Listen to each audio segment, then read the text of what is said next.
I'm now joined by our chief meteorologist, Melissa Fry, to give us a little more detail. You've been obviously monitoring this press conference, but also watching the weather itself and what is happening down there. Yeah, so the situation is, again, that we've had all that heavy snowpack. Now we're seeing a transition from snow to rain, and that's really creating a dangerous situation. There are two life-threatening situations in Juneau and across Southeast you really need to pay close attention to if you're in this area. The first one is the avalanche danger. We have already seen multiple avalanches coming down, and there is that potential for a large, more catastrophic avalanche to come into the community. And again, we have residents and businesses in these areas where we could get some avalanches coming down. So first thing is, okay, really we're going to get this. See the map, which is what I'm doing right now.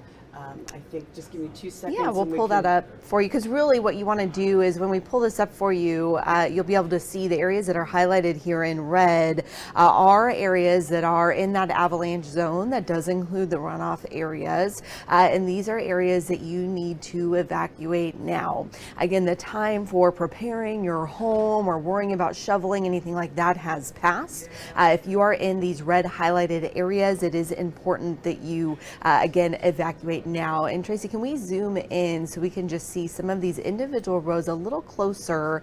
Again, we're looking here at downtown Juneau as you head out Thane Road, and you can see some of these areas do extend all the way to the water and across, again, major roads. You can see, those areas there. That is the main highway going in and out of Juneau. So you can see even down, this is all the way down into the harbor. Yes. And so zooming in a little bit, it doesn't appear that I'm getting road names on here, but residents in the area obviously know what this looks like. Yeah, so there's been a lot of research done to determine where that snow would go if it were to come down. And all of those areas, again, especially south of town, you have a lot of, again, residents that live in this area. So it's really important, again, that you are evacuating now, that you are leaving. They do have a shelter in place at Centennial Hall. That is now open. They do have room for cats and dogs at the shelter as well.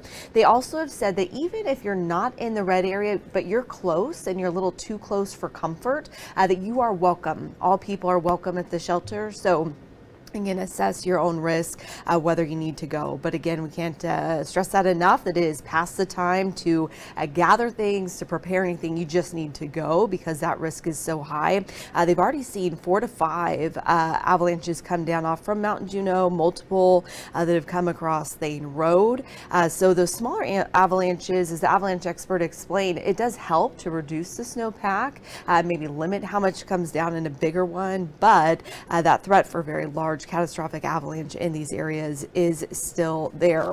Now, the other life-threatening threat that we do have in the area is just from flooding, and flooding is a sneaky one because people think that they can manage high water before it's too late, and when it's too late, it's too late.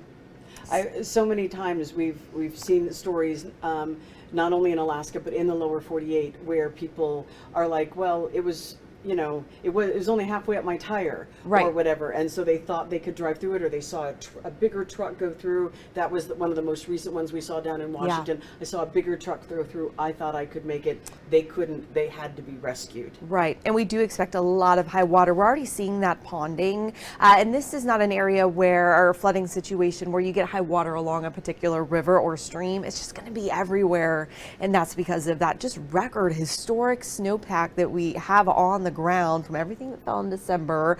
We had another 9 inches before yesterday, another 3 to 7 inches just since last night, and now that's transitioning to rain. So the snow is melting, and then we're going to add another 1 to 4 inches of rain on top of that. And that water has nowhere to go because a lot of these storm drains are frozen or covered in snow. Yeah. So if you do have a storm drain in your area and you can get to it safely, that would really help to clear it, just so the water has somewhere to go. But bottom line, if it's high water, don't drive through it. That's why we say turn around, don't drown. That is a serious warning because it can get very dangerous very quickly. And it is sort of amazing how little water it takes to actually move a car and Yeah. put you into danger when you didn't think you would. And again, this water is going to be very cold, Right. because it is coming in from cold rain and then on top of cold snow. And if you were watching the press conference but maybe joined late, one of the first questions was how much snow? 82 inches in December. Right. And then so far just this month, 9.3. And typically they get, Yeah. is it 87.3? In a whole year. year. So we have seen a season's worth of snow in about 2.5 weeks time. Crazy. We nearly doubled the snowfall record for the month of December. So even though we say it all the time, Alaska gets extreme weather and we're used to extreme conditions, it's never been this extreme. Right. Again, this is now unprecedented territory for Juneau. Yes, and the other issue that I know they talked a lot about is the snow load on roofs. It's Yeah. already dramatic with that much snow, and then you add that water, which is just going to, the snow is going to absorb it and hold it in many cases, and just Right. add weight. It will, yeah. Wet snow is, of course, heavier than dry snow because of that water content. And then that snow is just going to absorb all of that rain as it comes in. We'll start to see it melting and coming off here in the coming days. Temperatures will be well above freezing, into the 40s. So that situation will improve. Unfortunately, at this point, it's not really safe to be on your roof and shoveling snow, especially if you're in that avalanche area. That is not an option at all. But yeah, it's something that people are watching very closely down there. They have engineers checking buildings, the safety of them. We did have a school that was evacuated yesterday when they noticed that the gym was no longer safe. So we are going to roll through here some of the weather conditions just so you have that forecast, you understand what else is coming. Again, First Alert Weather Day has been in effect here for a while for Juneau, as we knew this storm was coming. We are seeing that moisture again just rapidly pushing into southeast, and that list of warnings and advisories is so long. But again, the reason why we are focusing on southeast currently is because that is where we are seeing again life-threatening active weather conditions with evacuations in place. So again, you do want to again know that this is an evolving situation. We are seeing temperatures warming rapidly, and so we're seeing that transition from heavy snow to rain. It is still snow in places like as you head into Haines and Skagway, further north and into the higher elevations above about 2,000 feet. That is where we are still seeing snow. But as you head into those lower elevations, we have already started to see that transition to rain for places as you head again into those lower elevations and further south. So just walking through the timing of that, we have transitioned to rain. The rain continues tonight into Saturday, and then we have a second storm that's going to come in, bringing another round of heavy rain into the region as we head through the weekend. So again, here is that list of weather alerts that are in place. Winter storm warning still in effect through tomorrow morning for that 12 to 17 inches of snow above 1,000 feet and up to a foot of snow in places like Haines and Skagway. Now, we have already seen an avalanche come down on the Haines Highway. That is currently closed because of the heavy snow in the area. And again, more snow is still coming. And then we're still seeing gusty winds as well. And then all of the areas that are outlined in green, which is pretty much all of southeast below 2,000 feet under flood watches in effect. That will continue through at least Saturday. I wouldn't be surprised if that's extended through the weekend. Again, because of that flooding that we've been talking about from snowmelt and from rain. We are seeing that transition happening right now. And then further south, on top of the moisture, we're seeing extreme wind. High wind warning is in effect into Saturday for wind gusts to 60 miles per hour. So again, a dangerous situation in a different way for the southern region, Sitka south. Again, not dealing with the snow, but we are dealing with the heavy rain, the flood potential, and those extreme winds as well. So looking ahead, again, I know this is not the news that you want to hear in southeast, but we give this to you so you can be prepared. Again, temperatures are now above freezing, and they are going to stay that way all through the middle part of next week.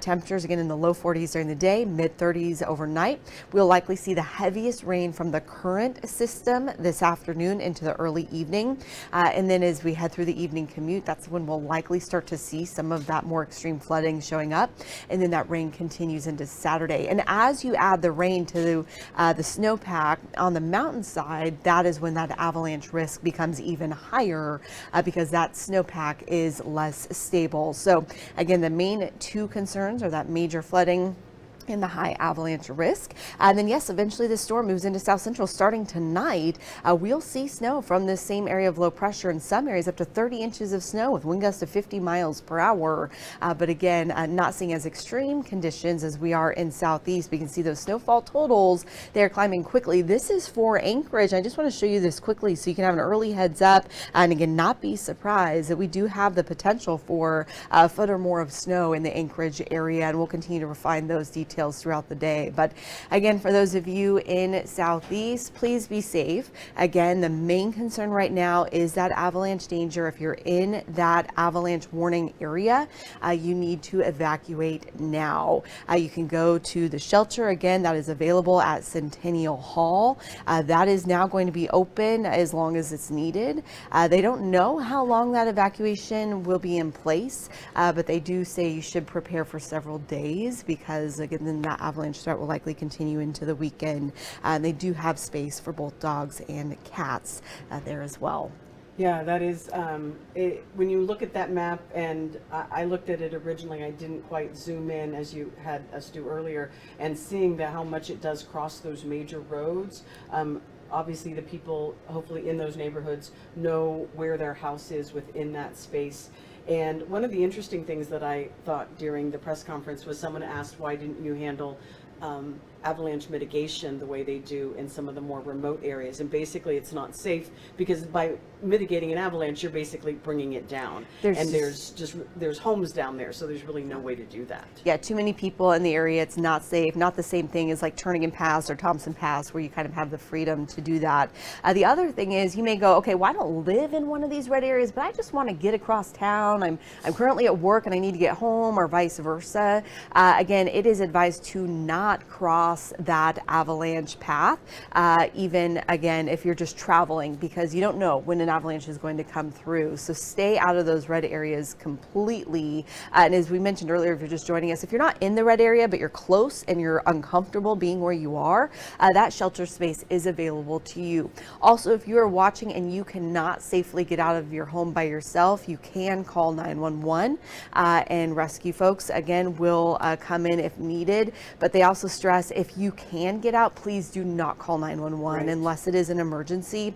They need to keep those lines open for emergencies. But again, if you're in that red area and you're going, I cannot get out of here by myself, I don't have the means to do that, definitely feel free to call 911. Yeah, they did emphasize that they, because not only is this going on, but still other emergencies are happening, and possible happening. So you want the crews to just be where they need to be in case there is another emergency. So if you are able to evacuate on your own, please do so. If you are not, then call 911. And if you don't have to travel, the recommendation is please stay in your homes, stay where you're already safe, and don't cross those paths. Yes, and we do know that schools, again, are closed today. They did that preemptive closure yesterday ahead of this storm, but the superintendent told us they'll monitor the situation through the weekend and see what they need to do Monday, but certainly they can close again if need be, if there's a more dangerous situation over the weekend. And again, this is really an evolving situation. We're just at the front edge of this. So we know the avalanche risk, we know the flooding risk, but we haven't really seen those impacts, at least in town just yet. It's been mostly out of town. Haynes Highway is one area that is closed already, but we have a live blog available here on alaskasnewssource.com. We have a large team of people that are working to keep that updated.